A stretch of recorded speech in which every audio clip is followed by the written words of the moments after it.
This is an amazing technique, an amazing question. What would great look like? And it works almost every time as long as you are open-hearted and people are convinced you care about them.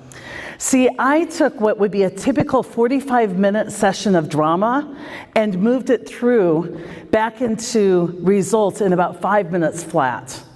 Now, I want to talk to you about why a question like this works. This question is a fabulous question.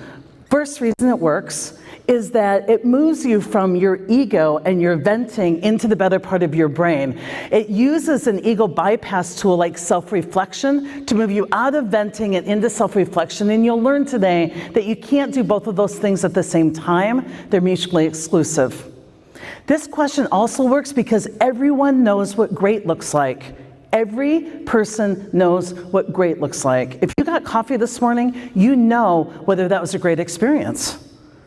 Everyone knows what great looks like. The problem is we use this information mostly to judge other people.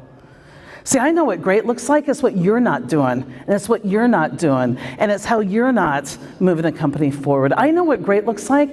I use that information for evil. I use it to judge others.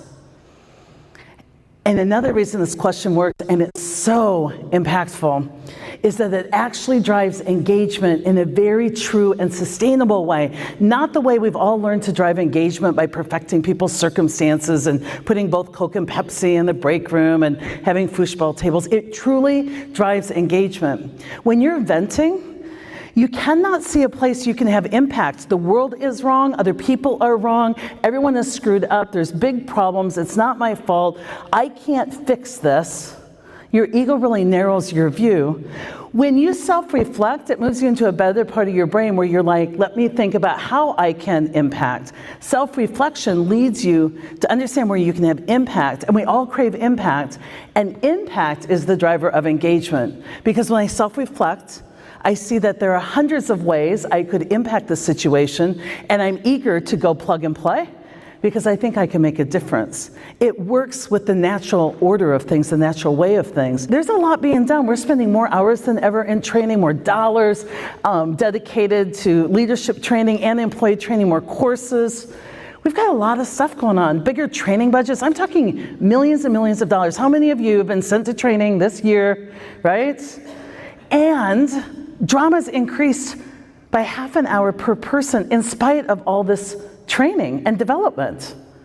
How could that be? Some people say it's the millennials. They go, well, these millennials, right, who are now 35 and have 3 kids and, you know, a black lab, these millennials. And what we know is it's not an age situation, it's a human condition.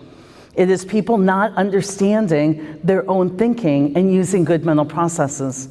32% of drama, the source is ego, pure and simple.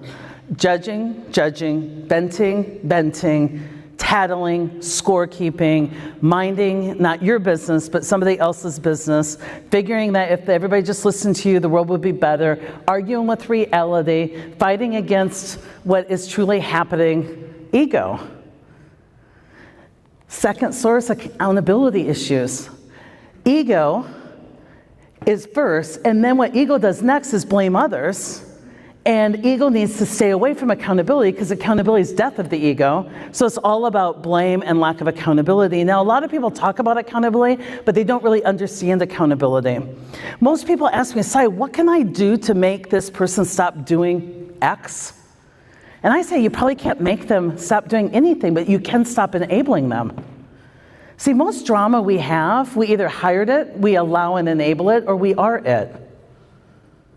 And yet when I bring up drama, people go, oh, those people that resist change and those people that... It's all about us. There's a whole buy-in component where people don't realize that buy-in is a verb, and they will give you buy-in on the conditions of. You make sure that I get all the information. You make sure that I only work with teams who are doing their part. You make sure that we have properly staffed and we have the right IT systems. And they withhold buy-in when buy-in's a verb, engagement's a verb, and also people resist change.